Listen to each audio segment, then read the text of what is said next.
video is to help you get started on your assessment projects. So from the home page, click on Academics and go to Assessment of Learning.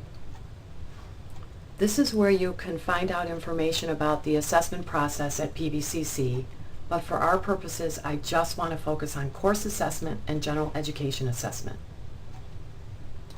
Course assessment projects differ from Gen Ed projects because instructors may or may not wish to use the Gen Ed rubrics, and they will not need to input their scores into the GEA online tool. Despite which type of assessment you do, you will still need to fill out an assessment form, which I will explain soon. On the general education assessment page, you'll see the learning outcomes, and it is important to note that critical thinking is the overarching learning outcome at the college. So we hope that all of these skills lead to better critical thinking skills. If you click on one of the learning outcomes, you will see that there's a PDF version of the rubric available and any other supplementary information that will help you understand the rubric. When you're ready to begin your assessment, you go to the online tool.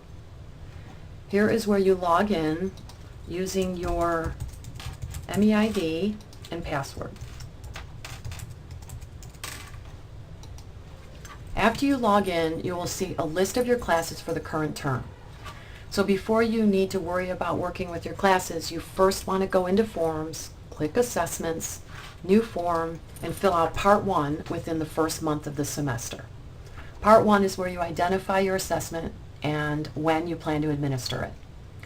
So I would ask you to click Save. I would advise you to select Print so you have a hard copy of your explanation of Part 1.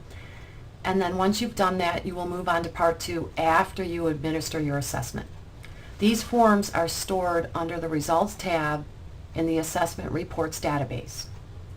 So after you have assessed your students, you will then go back to classes to input your scores.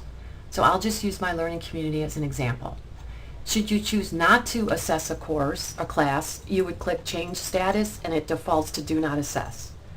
So I click here because I want to assess my learning community, and the icon means it's in progress. You'll see a check mark if it's complete, and you'll see Do Not Assess if you do not assess that particular section. So on this page, you'll answer some questions about yourself and your class format and select the rubrics you plan to use. Critical reading and diversity and global awareness are the two that I've chosen for this assessment.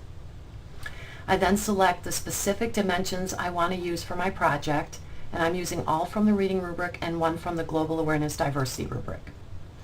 Then I'm taken to a page where I see the list of my students. So at this point, I've already assessed them and I have the scores to input into GEA.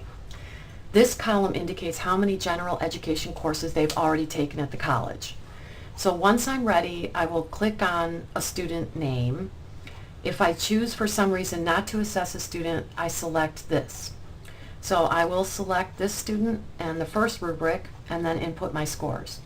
It is important to know that a new and great feature of the GEA tool this year is that we can use assessment as a pre-post test option. If you choose to do that, you would indicate your pre-score here and then your post-test score here later. This is the score that will be stored in the GEA results database. So after I'm done with this student and I've inputted all my scores, I would return to the student list. So once I'm done inputting the scores, I would then be able to review the data results. So if I go to the GEA results page and select one of the rubrics I've used, in this case critical reading is new, so I'm not thinking I'll have an example to show you. So I'm just going to show you what you'll see when you actually go in to analyze and look at your data results. So I'll just select this term and hope that this English class has been assessed. So I'm just going to choose this one, cross my fingers, and it is complete. So this would be where you access your results, you analyze your results, and then you go to the forms, and you would have saved a form. So then you're going to fill out Part 2. That's where you summarize your results and then indicate what changes you want to make to improve learning. This should be done by the end of the semester. The third part of the form should be done after you've implemented your strategy.